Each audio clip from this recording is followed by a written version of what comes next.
third time's a charm. I had 2 starts, and the first one I just stopped really quick because I didn't like how I started it. And the second one, I started laughing because Tess farted in the back seat. So yeah. um. Anyway, so I've noticed that I have the tendency to keep telling stories from the past, and I think I mentioned in my last video that I feel like I have to tell them, get them out of my system so I can walk away from them. And this has kind of been what this process has been, especially the more I move along into it. And I had this dream yesterday morning when I woke up, or right before I woke up, that in it I was getting ready to meet up with my twin flame, and I was in a good mood, and I was ended up at the store and was getting flowers, and for some reason the flowers were on top of the this refrigerator thing.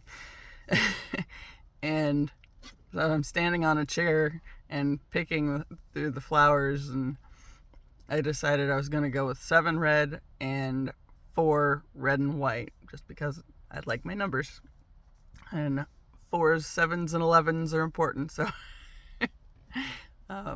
so I decided I was going to do that.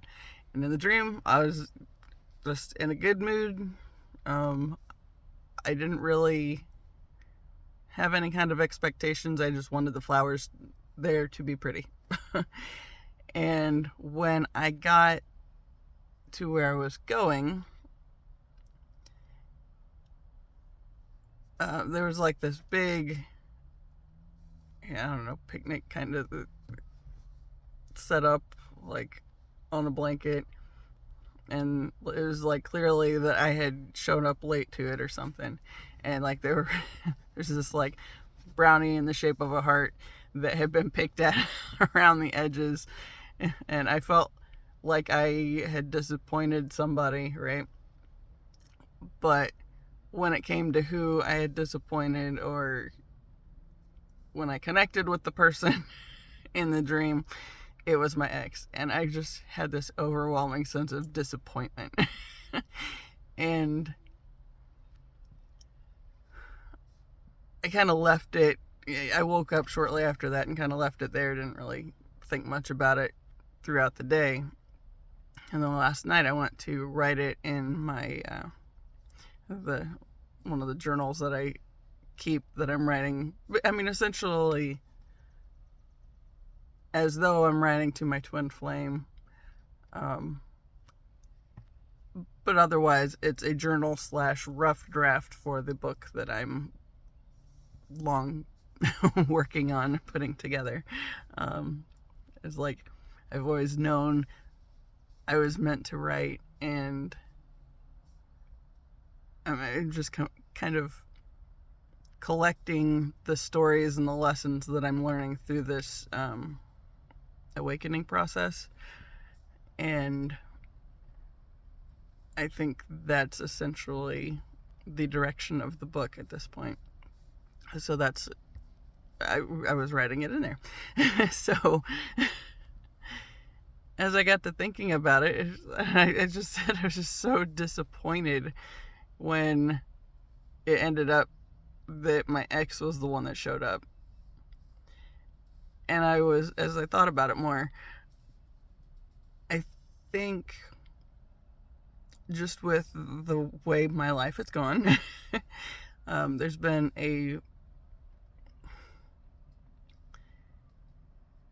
I've always kind of expected disappointment, and I think this twin flame journey has been the most optimistic I've been able to stay about anything, and it is helping me learn to trust myself.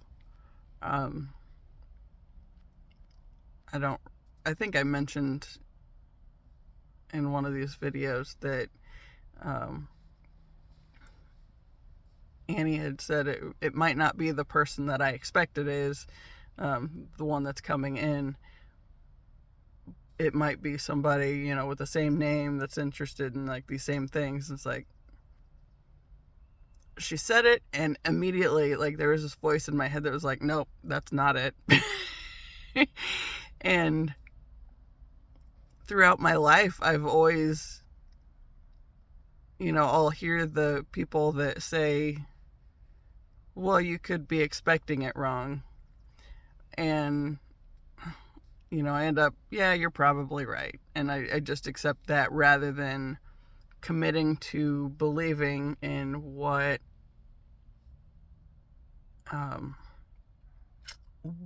the universe is pointing me in the direction of. And I think this is like the one thing where it's most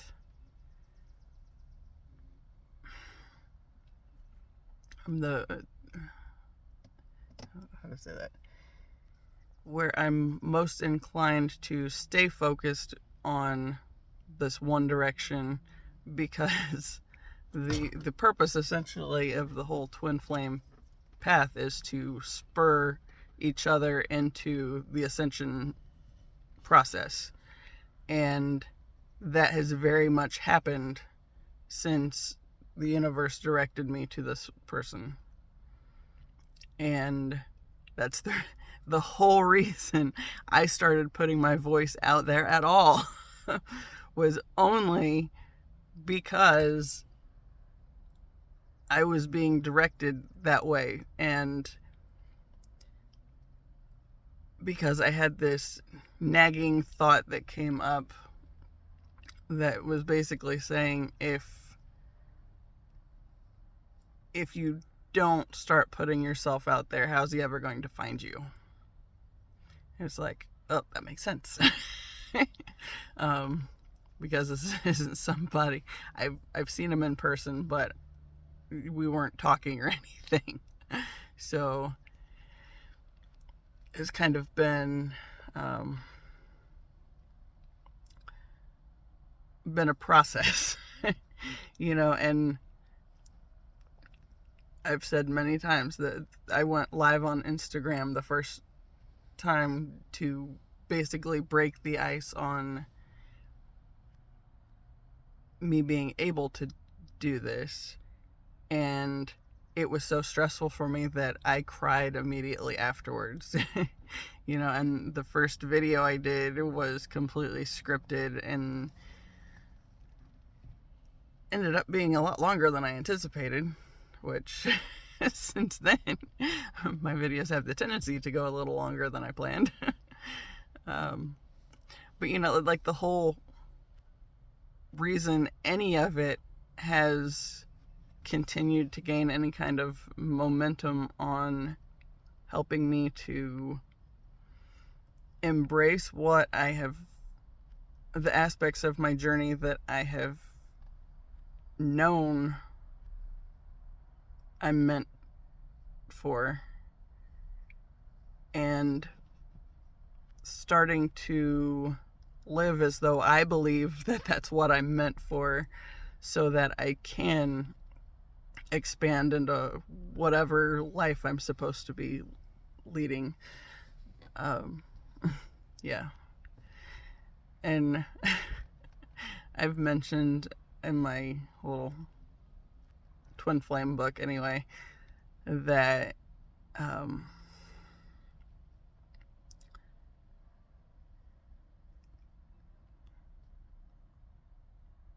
I forgot where I was going for a second. I've mentioned in there that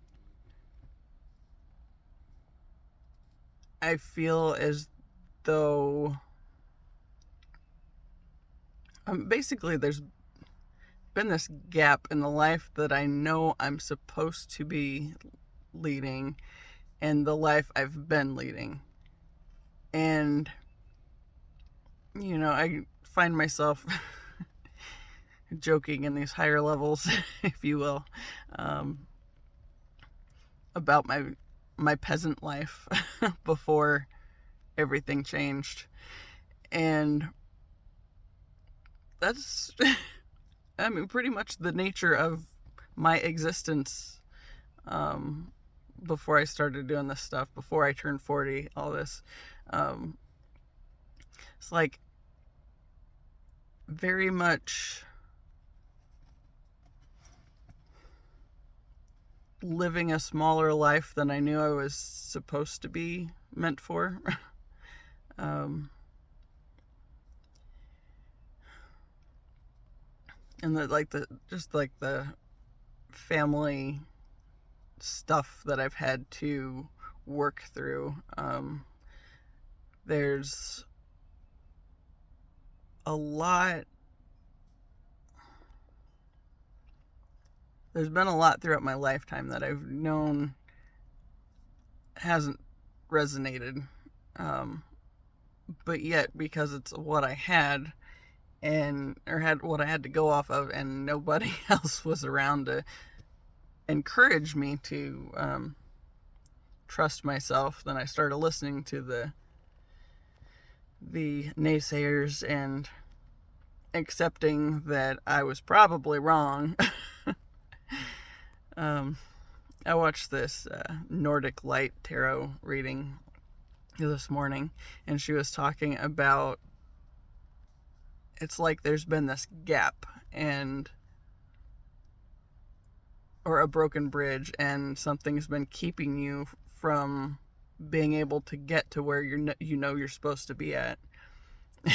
It's like, that's been my life. And I was thinking earlier, like, I think I even commented on her video. When I was in high school, my senior year, it was like the last week of school. This is when I had these 3 knowings, and I've talked about them in other videos. I don't think I've mentioned all of them. I don't know. The first one, and the one that was kind of always in the forefront of my mind, was as a senior in high school, I knew that our drumline group was all gonna go our separate ways, and that it would be Tyler's death in our mid-30s that brought the group back together for a short time. And the next one was that I was going to be 40 before I started making sense of anything. Before I started putting the pieces together for my life, and it's starting to make sense of anything. The third one, and I didn't understand it, but I always saw this group of people that felt very much like family, but that we weren't actual family. But we'd be very close, and they would be a significant part of basically whatever happens after 40. And that one I didn't really know what to do with. Like, it was easy to see this knowing about my friend's death and panic because I didn't want that kind of responsibility to know something about somebody I cared about. And then the other part was important too, but I forgot about it for a while. It was kind of buried under the stuff with Tyler. And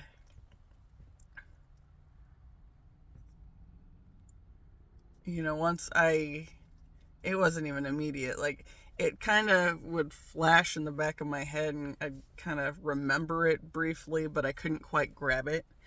But I turned 40, and it's like there were these other things that had to happen and like come into or fall into place before I would actually remember that I knew that 40 was going to be when everything started coming together for me. And, the big thing was,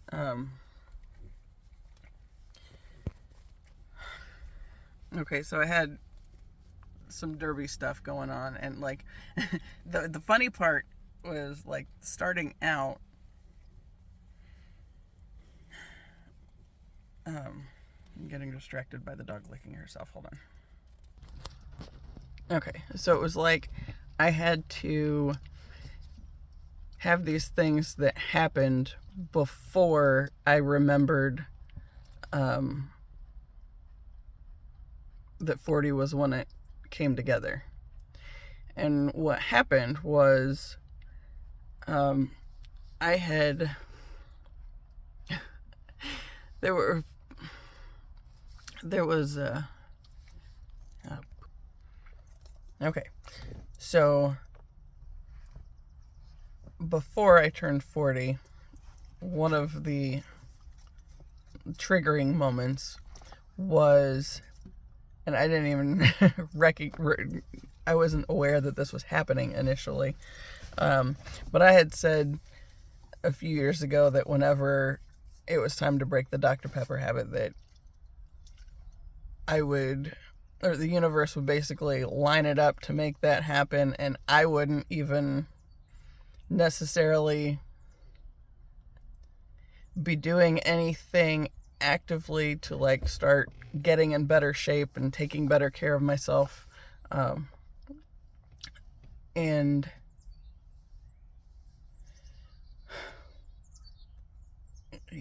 just that the weight loss journey would be a starting point, and it would kind of sneak up on me because the universe made it so it was just something that had to happen. And that actually did kind of happen. So in May last year, I went to the doctor because I was having a lot of headaches.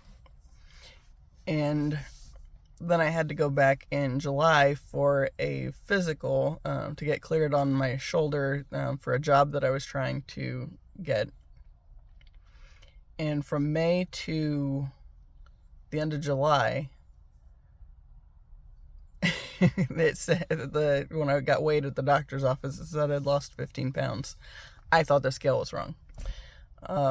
But then I started this job at a factory, so I was on my feet all the time, running back and forth with doing stuff for the factory. And I was living on Dr. Pepper and fruit snacks, basically. At least the 2 days a week that I was going there and doing that. I was still drinking a lot of Dr. Pepper, and my diet was terrible. But like I was still losing weight. And I kind of thought about it, but it still wasn't something I was actively working towards. So it was just kind of, I was somehow managing to lose all this weight, and my pants weren't fitting anymore. And then when I turned 40, I decided if I was going to play roller derby, I needed to start taking myself seriously and stop making fun of myself for thinking I was an athlete. And I started skating outside by myself, and then I would go to practice. And it got to a point where I really liked skating outside by myself better than going to practice, because there's just so much other stuff that I had to worry about. The time frame. If I go by myself, it doesn't matter when I go. If there's, if it's a day off of school or whatever, I can go as early or as late as I want to. But, I just started doing that. And that was kind of, my aunt went to Florida, and I figured while she was gone, that would be a good time to fast and kind of break the Dr. Pepper habit. So I did that. And then, I was skating all the time. So that was like the first time it really started being something I was thinking about. And I think I'm at the point now where I've lost like 50 pounds from where I was. But like the first 25 or so, I had no idea what was even happening. It was just kind of happening. But then another thing that was kind of a trigger, was the fact that I was taking myself serious as an athlete and actually making the effort to eat better, and do more of what I knew I should be doing on that end. And then another thing, and I know I've talked about this a few times, was when I got my lip ring and my nose rings, I did so with the intention that I would never again work in a job that required me to be anything less than 100% who I am. So after that, those were like very key things that had to happen. And another thing was me deciding to turn my career and love life over to the universe to direct, because I didn't do anything but make a hot mess of all of it for the entire rest of my life before that. So let's put this in the universe's hands, right? And it's like, as soon as I did that, it's like these things started shifting and pushing me onto this path that I'm on now. Like, I mentioned that I had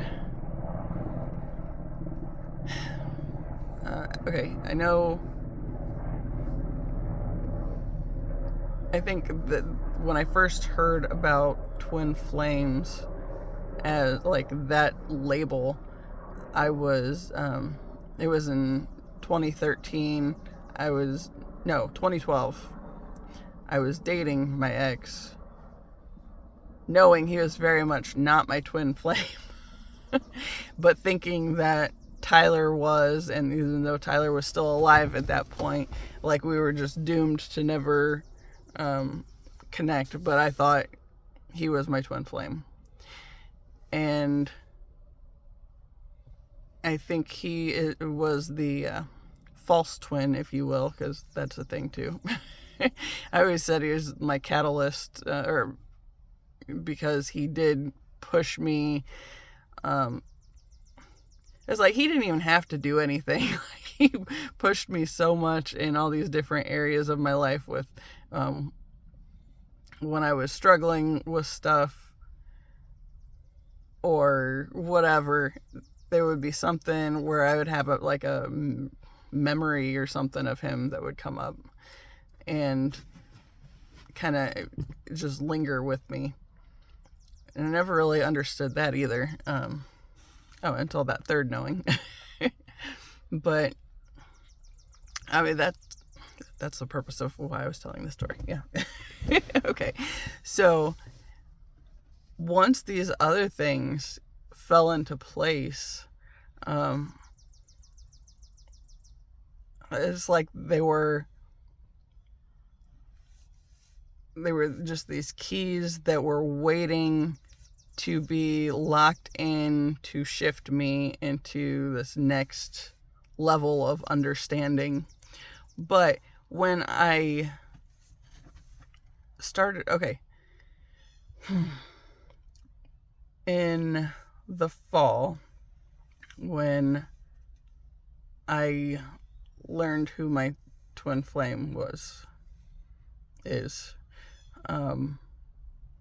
I started seeing the people of this third knowing all over again, and realizing they weren't who I thought they were when I saw them all those years ago.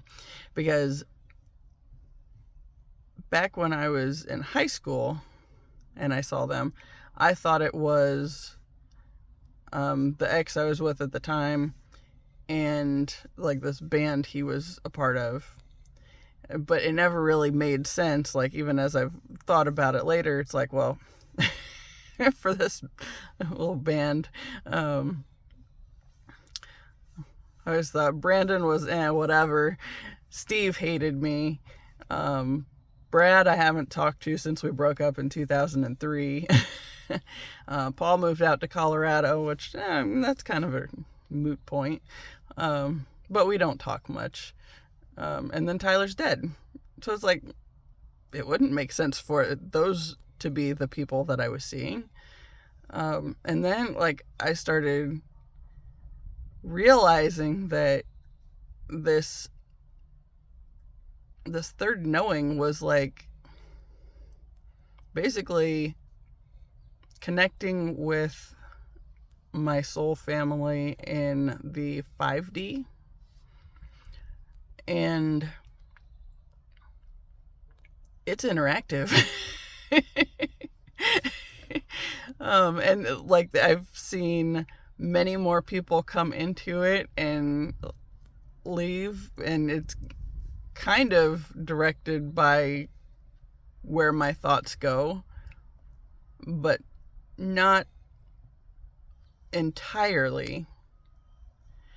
But then I started thinking that okay, if you are a creative type or are familiar with creative types, then you'll probably be familiar with the idea of the flow state. And what I got to thinking about back in the fall was the flow state is essentially where we're connected to the divine. And it's like our divine aspect, if you will. But getting in the flow state, that's like allowing the divine to create through us. So then, since they are creative types, it would make sense that, okay, if they're unaware of what this flow state is, like I have since come to realize it is, then it would make sense that they can tap into it and then they'll more or less walk away from it and not think anymore about it. But I'm all about puzzles and stuff, so I've been trying to make connections. Like, that's my whole life, has been trying to make the connections so I can understand the bigger picture. And I think that's why this whole YouTube thing has been disjointed at times, and my storytelling is so far. It's like I don't really know where I'm going until I go, but I have to start. I have to just start and see how it goes, where it goes, and because that's part of what I'm learning to connect with in myself, even. Because I know I've heard a lot over the years, like, people with all these different abilities, and some people can hear spirits, some people can see spirits and all this stuff. And it's like my big thing, well, two of them, it's feeling and knowing. And like those three things that I saw back then, it's like they have stayed with me ever since I saw them. No. Sorry, wasn't paying enough attention to where the lady and her dog went. Anyway, like I've had the three knowings that have stayed with me. He's gonna tell you about it. Leave it alone, Tezzy. But there have been others, and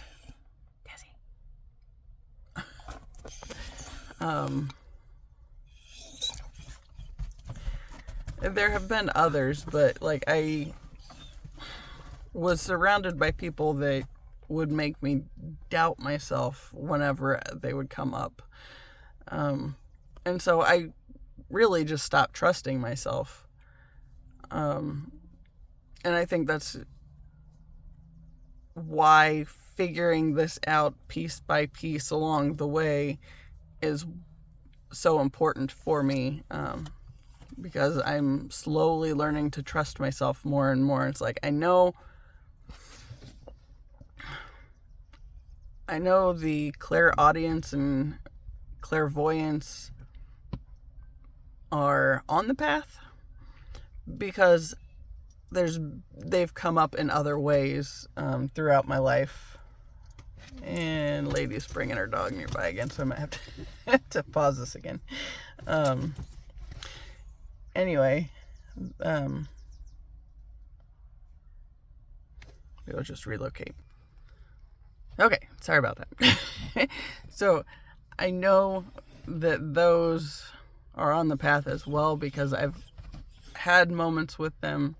Like one I was going to talk about in the video where I was skating the other day and I forgot about it. But like, after I got my TBI, I was doing laundry at home one day and nobody else was there. It was just me. And it was like 10 o'clock at night, so it's dark outside, and the laundry room was on the back of the house, and it was as long as the kitchen that it was attached to, but it had all these windows on like the front of it, or the back of it, I guess, since it was the laundry room at the back of the house, and then like the side window, and we had the blinds covered or pulled and everything because that's something I do. I don't like having people be able to see me when I can't see them. Well, at least that was an ongoing issue for a long time. I guess this whole YouTube thing's kind of kicking that in the butt. Anyway, I think she's following me.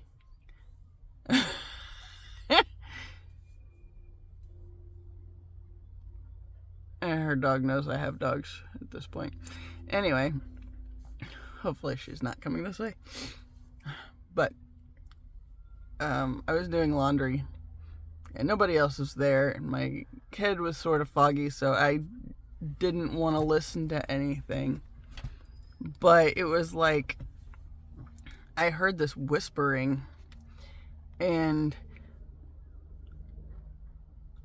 I was like, I wonder if I can actually kind of tune into that. And then all at once, it was like the voices that were speaking stopped and said, clear as day, I heard, "Do you think she hears us?" "Oh yeah, she hears us." And I just kind of went, oh, okay. It was like panic mode, and I kind of shut that down. So I wasn't able to hear anything again for a long time. But I know it's something that is possible for me, and I know that I will be able to tune into it again, and sometimes I can, but sometimes the spirit realm is trying not to overdo it where I just have a meltdown or whatever, and then the other thing was when I was in high school, okay, actually before then, when I was in middle school, I had to pull all the pictures down. Like, I had posters from Tiger Beat and Teen Bop and all that bullshit back then. And I think I was in 6th grade. I had to pull all the posters down because it felt like I was being watched all the time. And then, where was I going with that one?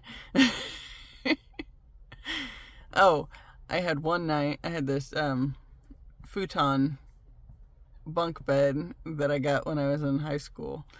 And I was sleeping on the couch, and I had fallen asleep with one of my blinds open because it was daylight when I fell asleep. Well, when I woke up, it was dark, and I had this one poster on the wall. It was like a gorilla in the thinking man pose, and it said, "Is it Friday yet?" And that was the only thing or one of the only things I had on my wall. And it was, or as I'm laying there, I'm looking at it, and it looked like there was something in front of the face. And as I was staring at it, trying to see if I was like completely delusional, this thing turned and looked at me. And it was creepy as hell. So there again, I shut that one down. So I know I have these abilities that I'm going to be able to connect with again, but I think that's why it's so important for me right now to learn to trust myself and trust these knowings that I get. Like, the feeling's good. Lenita said my clairsentience is good. And yeah, it's the learning to trust myself and the direction I feel I'm pointed in. And when I started going to these classes back in January at the little metaphysical shop, I started to realize it's like I don't receive messages the way a lot of people do. And I think part of it is because of that learning to trust me element. So when I hear something, it's usually somebody has said something, like physically in my presence has said something, and then it started registering in some kind of way, and like the wheels are turning, and then it clicks in, and like I'll have one thing that I hear from somebody shift like this entire row of information into place, and it's like, oh, all this makes sense now. So yeah. Anyway, this has become longer than I was intending to again. And I think that's good enough for today. You probably hear, if any of you come back or hear any of these, watch any of my videos anyway, you'll probably hear the same stuff repeated a few times, because it's as I'm processing it, as I'm piecing it together further for myself, and making more sense of it. And it is 2:34 on the clock. Progressive steps. It's just another step on the path. Anyway, as always, I appreciate you. See y'all later.